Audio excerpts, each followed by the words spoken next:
주변에 보면 늘 안 된다고 말하는 사람들이 있습니다. 나스닥에 투자하자고 하면 고점이라서 안 된다고 합니다. QQQ를 사자고 하면 이제 떨어질 때가 되어서 무섭다고 합니다. 그럼 QLD는 어떠냐고 물어보면 레버리지는 수수료가 비싸고 횡보장의 계좌가 녹아서 안 된다고 합니다. TQQQ를 말하면 그건 도박이라며 화를 냅니다.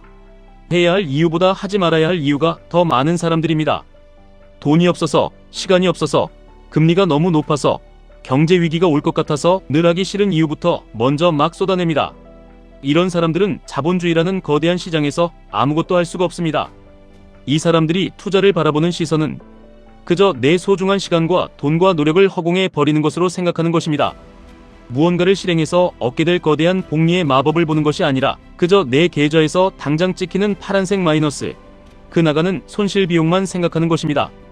그래서 투자를 안 하는 이런 사람들이 평온하고 행복하냐면 전혀 그렇지 않습니다.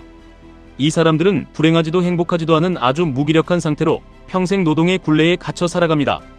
사람은 더 이상 더 나은 미래를 찾지 않으려고 할 때 고장이 납니다. 부자가 되겠다는 희망이 없어지면 사는 게 의미가 없어집니다. 그래서 저는 여러분이 하지 말아야 할 이유보다 해야 할 이유를 먼저 찾고 그렇게 말할 줄 아는 투자자가 되었으면 합니다. 세상에 대해서 부정적이고 냉철하게 시장을 분석하며 하락을 예측하는 사람이 겉보기에는 똑똑해 보입니다. 경제 위기가 온다며 현금을 쥐고 있는 비관론자들이 대단한 지식인처럼 보입니다. 하지만 실제 세상을 살아보고 투자의 역사를 되돌아보십시오. 이 세상을 이끌어 나간 사람들, 거대한 부를 쟁취하고 경제적 자유를 이룬 사람들은 절대로 비관주의자들이 아닙니다. 그들은 모두 지독한 낙관주의자들이었습니다. 미국을 대표하는 100개의 혁신 기업을 모아둔 QQQ가 있습니다. 이 위대한 기업들의 성장에 2배로 베팅하는 QLD가 있습니다. 그리고 3배의 속도로 부를 향해 질주하는 TQQQ가 있습니다. 이것은 단순한 주식 종목이 아닙니다. 인류의 기술 발전과 자본주의의 영원한 우상향을 믿는 낙관주의자들의 가장 강력한 무기입니다. 우리가 실제로 하는 말과 행동이 우리의 계좌를 만들고 우리의 인생을 만들어갑니다. 일상에서 쓰는 언어가 정말 중요합니다. 나는 평생 부자가 될 수 없어. TQQQ는 결국 상장 폐지될 거야. 이런 부정적인 말들이 실제로 당신의 가난을 끌어당깁니다. 투자를 하다 보면 불만이 생길 때가 참 많습니다. QLD나 TQQQ에 투자해서 엄청난 수익을 내고 1등의 기분을 맛보다가도 며칠 시장이 흔들려서 수익금이 깎여나가면 그 돈을 다 뺏긴 것 같은 억울함에 시달립니다. 어제까지 내 계좌에 찍혀있던 그 숫자가 내 돈이었는데 지수가 조금 하락했다고 밤잠을 설치며 괴로워합니다. 수익률이 떨어지는 것을 보면서 스스로를 자책합니다. 그 이유는 당신이 삶과 투자를 대하는 태도의 원천이 열등감이었기 때문입니다. 남들보다 빨리 벼락부자가 되어야 한다는 조급함, 남들은 아파트 사고 외제차 타는데 나만 뒤처졌다는 그 열등감이 초기에는 투자금을 모으는 에너지가 되기도 합니다. 하지만 결론적으로는 당신의 멘탈을 갉아먹는 치명적인 독이 됩니다. 인간의 욕심은 끝이 없기 때문입니다. 어제보다 오늘 자산이 줄어든 것에 분노하기 시작하면 만족이라는 것을 영원히 알 수 없습니다. 지금까지 이 자본주의 시장에 들어와서 자산을 모아온 것, 내 돈이 나를 위해 일하게 만든 시스템을 구축한 것에 대해 늘 감사한 마음을 갖지 않으면 당신의 내면은 영원히 허무합니다. 끊임없는 갈증 때문에 TQQQ가 100%, 200% 수익이 나도 절대 행복하지 않습니다. 그렇게 시장의 변동성에 일희일비하며 판단력이 제대로 서지 않으면서 결국 투자라는 탐욕의 괴물이 되어버리는 것입니다. 스스로를 갉아먹고 계좌를 망치게 됩니다. 그래서 우리는 행복한 것 투성이라는 생각을 하면서 이 험난한 주식시장을 버텨야 합니다. 폭락장에서도 싼 가격에 QQQ의 지분을 모을 수 있음에 감사하며 이겨내야 합니다. 돈을 많이 가져서도 아니고 완벽하게 타이밍을 맞춰서도 아닙니다. 사실 일상의 아주 작은 것들, 월급의 일부를 떼어 QLD 한 주를 살 수 있는 그 작은 감사함을 찾아가는 사람들은 결국 거대한 부를 만지게 됩니다. 아무리 돈이 많아도 그 감사를 못 찾는 사람은 평생 불행한 투자자로 남습니다.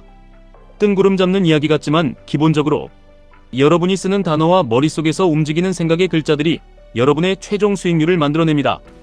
지금 내 투자법에 문제가 있나? 내가 고점에 물린 건가? 이런 생각을 하는 순간 이미 단어 자체가 문제가 됩니다. 하락장에서는 일부러 이를 악물고 긍정적인 생각을 해야 합니다. 오늘 나스닥이 3% 폭락해서 TQQQ가 10% 넘게 떨어졌습니다. 비관주의자는 역시 내 팔자의 주식은 안 된다며 손절하고 도망칩니다. 하지만 낙관주의자는 다르게 말합니다. 시장이 나에게 싼 값에 주식을 주려고 테스트를 하는구나. 아직 나의 진짜 때가 오지 않았구나. 나의 그릇을 넓히는 시간이구나. 라고 말입니다. 긍정적인 생각은 어거지로라도 뇌에 쑤셔 넣어야 합니다. 뇌인지 심리학자들은 우리의 뇌를 헛똑똑이라고 부릅니다. 아주 재미있는 이유 때문입니다. 우리의 모든 행동력과 투자 결정은 사실 이성이 아니라 감정 때문에 일어납니다. 공포에 매도하고 환희에 매수하는 것은 철저히 감정의 영역입니다. 우리는 그저 나중에 금리가 어쩌고 차트가 어쩌고 하면서 이성적인 이유를 댈 뿐입니다. 사람은 생각보다 이성으로 무언가를 판단하고 결정하지 않습니다. 뼛속 깊이 감정이 움직이는 대로 행동합니다. 가장 충격적인 사실은 우리의 뇌가 상상과 현실을 전혀 구분하지 못한다는 것입니다. 상상과 현실을 구분하지 못한다는 것이 무슨 의미인지 아셔야 합니다. 내가 지금 현재에 존재하는 사람으로 확언을 해야 합니다. 나는 앞으로 QLD로 100억 부자가 될 거야 라고 미래형으로 말하면 안 됩니다. 나는 지금 100억 부자다. 나는 지금 나스닥 전체를 소유한 거대한 사업가다 라고 단언을 해버려야 합니다. 이 말을 들은 뇌는 이것을 진짜 현실이라고 맹목적으로 받아들입니다. 그러면 이것이 어떤 엄청난 견인의 효과를 가져오는지 아십니까? 뇌가 스스로 그 현실을 지키기 위해 엄청난 실행력을 만들어냅니다. 이미 나는 100억 부자라고 선언해버리면 뇌가 나의 현재 상태를 스캔합니다. 아직 통장에 100억이 없는데 주인이 계속 100억 부자라고 외치니까 뇌가 스스로인지 부조화를 극복하기 위해 나에게 주식을 모아갈 엄청난 열정을 불러일으킵니다. 쓸데없는 소비를 줄이게 만들고 노동의 가치를 높여 시드머니를 만들게 하고 폭락장에서도 TQQQ를 던지지 않고 꽉 쥐고 갈 수 있는 강철 같은 담력을 만들어줍니다. 폭락장이 오면 사람들은 항상 묻습니다. 닷컴 버블 같은 대폭락이 다시 오면 어떻게 하느냐고. 잃어버린 10년이 오면 내 인생은 끝나는 것 아니냐고 두려워합니다. 하지만 이런 질문 자체가 비관주의의 산물입니다. 문제가 발생하기도 전에 해결할 수 없는 상상 속의 재난을 끌어와서 자신의 실행력을 갉아먹는 행동입니다. 닷컴 버블이 오면 우리는 10년 동안 세계 최고의 기업들을 박앤세일 가격으로 쓸어 담을 수 있는 기회를 얻는 것입니다. 자본주의는 언제나 위기를 극복하고 전 고점을 돌파해왔습니다. 문제가 생기면 그때 가서 대응하면 됩니다. 우리는 위기를 기회로 바꾸는 뇌의 구조를 세팅해야 합니다. 부탁드리는 것은 딱 하나입니다. 자꾸 비관적인 생각하지 마십시오. 안 된다고 말하면 안 되는 이유만 수백 가지가 떠오릅니다. 해야 할 이유를 찾는 사람이 되어야 합니다. 핸드폰 배경화면에 계좌 목표를 적어두고 매일 보십시오. 나는 된다. 나는 될 수밖에 없다. 나는 반드시 해낸다 라고 끊임없이 뇌에 주입하십시오.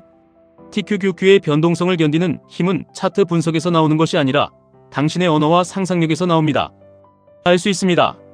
이미 해냈습니다. 나는 다 해냈습니다. 여러분은 전부 해냈습니다. 이 확언의 힘을 믿고 흔들림 없이 나스닥의 우상향에 여러분의 인생을 맡겨보십시오. 당신의 언어가 당신의 계좌를 100억으로 이끌 것입니다. 지금까지 1분 투자 하이젠버그였습니다.